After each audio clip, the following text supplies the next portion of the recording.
Cubs have the ninth best earned run average in Major League Baseball.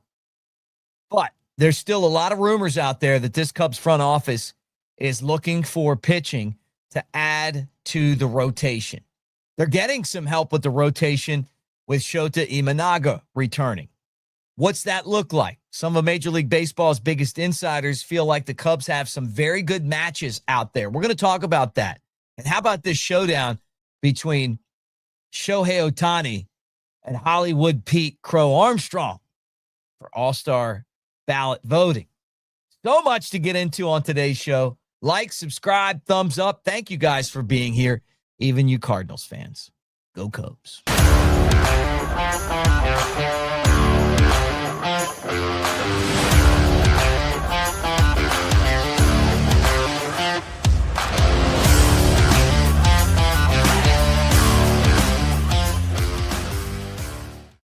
What do you say, everybody? Mick Gillespie, Cubs Baseball Channel, and it is always a pleasure to see you guys here hanging out at Broadcaster Mick on the socials. Lifelong Cubs fan, and it really has been awesome to be part of the organization for about 20 years and to follow the team that I love. And this year's team has been one of my favorites to watch.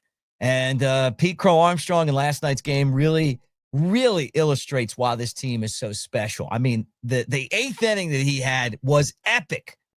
Let's talk about what's going on, though, right now around the world of baseball. Now, some of baseball's biggest insiders are mentioning players that the Cubs might be interested in.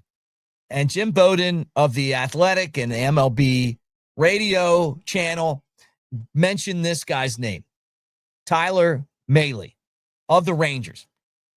I like Bowden. I think he does a good job. He's on a lot on, so he's got to say a lot of stuff. I don't know if he's got insider information or if, he's just basically just throwing it out there. The Rangers have been a disappointment. They want to contend for a World Series. They won a World Series with some of these guys. I mean, a lot of this roster, and one of the best managers in baseball history in Bruce Bochy just a few seasons ago. But they're at 500, and Mahle is their best starter. They could get a lot back for him. Now, he's on the 15-day IL right now with shoulder fatigue, so you wonder if that's going to factor in. But I'll tell you what, when he's been in there, he's been great. I mean, he's been really, really good. 234 earned run average in 77 innings this season. And 8 of the 20 runs he's allowed have come in 2 starts. So he's had a couple of bad games, and besides that, he's been dynamite. I think it's for the Cubs looking back and going, okay, what would you have to give up to get him? And do you feel like he's healthy? And are the Rangers even really willing to deal him? Bowden brought it up. I wanted to throw it to you guys. I know some of you guys are like, man, we talk a lot about trades right now. Well, we have to. I mean, it really is kind of where things are trending. And after the Devers trade from the Sox to the Giants, we need to keep an eye on what's going on out there, because it looks like the Cubs are in position to make a move, and you keep hearing rumors that they're going to, and I think they are. I think this front office knows that this rotation isn't good enough to win it all, and they need to win it all. Maybe they need some help in the back end of the bullpen. But today we're going to talk about these starters, including Baltimore starter Zack Eflin. Now, we talked about the right-hander before. One of my favorite baseball insiders is Buster Olney. He's the guy that mentioned Eflin and a couple other pitchers as potential trade pieces to the Cubs. Eflin, he said, would be an upgrade to the rotation. He's with Baltimore. If you're the Orioles, are you trying to go out there and add a pitcher that isn't going to be your ace? I think that he potentially could be a really important part of a rotation. He pitches in a very difficult division in that AL East. And besides that, look, the last time the Cubs won the World Series, they had their ace in a trade from Baltimore. And Jake Arrieta turned out to be one of the best trades in Cubs history. Baltimore probably regrets it, but they never got it figured out for him. Eflin could be available. The Orioles are going to want pitching back in return. Is that someone like Jackson Wiggins? Would it be Jackson Wiggins and maybe somebody else? Would it be Ben Brown? I mean, I put this Cubs pitching staff, on a piece of paper, and I start looking, and I'm like, who would you be willing to give up to get something? And to get someone like Eflin with a team like Baltimore that just struggles with pitching, they've been struggling a lot of things, but pitching's been one of them. You're going to have to give up pitching to get pitching. And I feel like all these deals probably hinge on that, but for Baltimore especially. Now, the other one that Buster only talked about was something that we've talked about constantly on here, and that's a perfect fit in his mind, whether it be Merrill Kelly or Zach Gallen. Now, the question that I have, first off, would the Diamondbacks trade both of these guys? And that'd be a big question. I mean, these are two of the guys that got them to the World Series a couple of years ago. But they're both free agents at the end of the year. And the Diamondbacks went all in. That's probably why they brought in Corbin Burns. They were like, hey, look, we're going all in. You look at the rotation, and you're like, Kelly, Gallen, and Burns. I mean, you're going to be able to contend with the Dodgers. And then Burns ends up blowing his arm out. Tommy John surgery. They haven't won like they thought they were going to, although that team picked up steam towards the end of the season. Maybe they hold on to these guys, maybe not.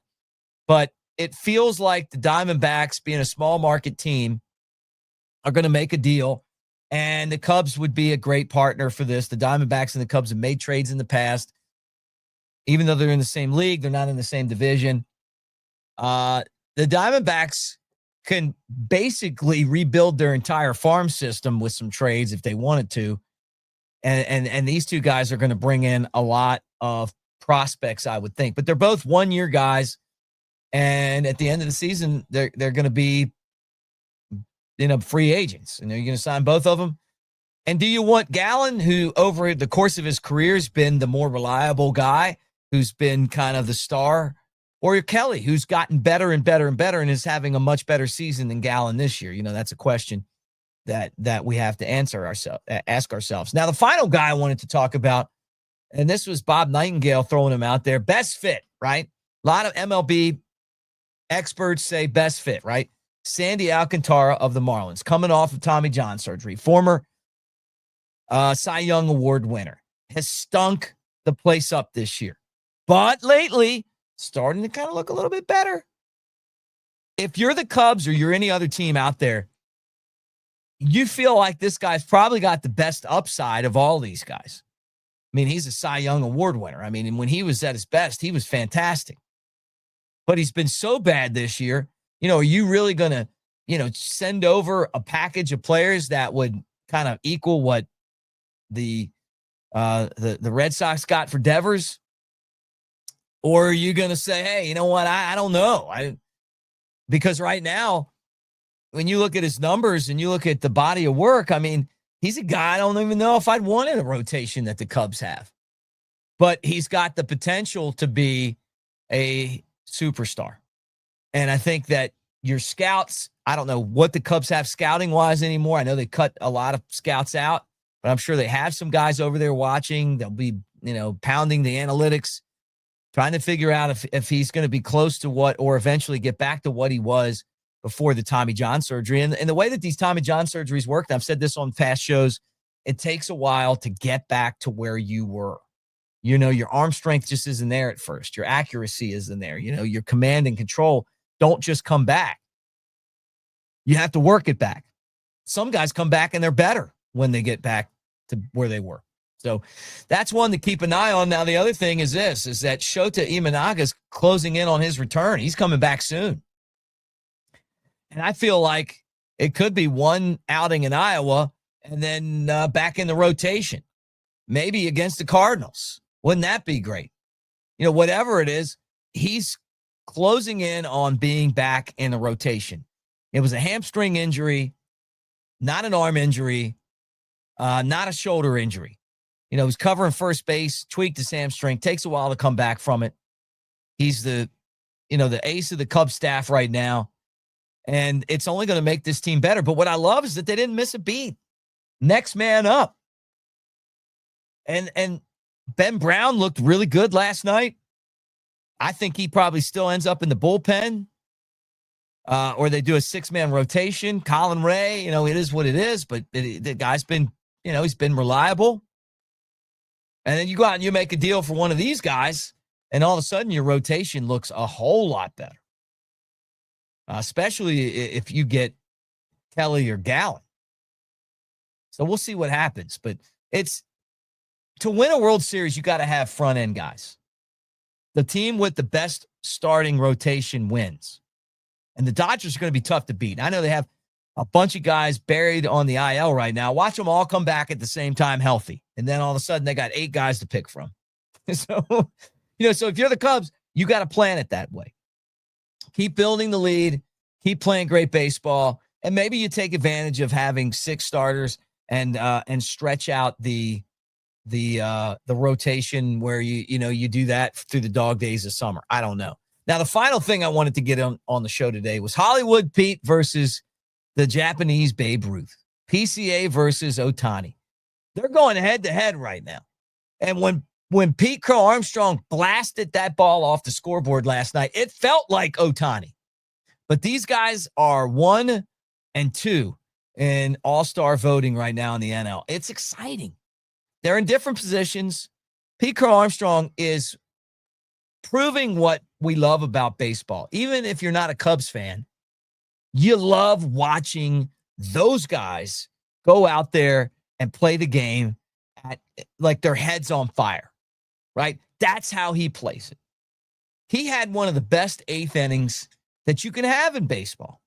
Made one of the most electrifying catches that you'll ever see. And then he goes out there and cranks a home run, gives you some insurance.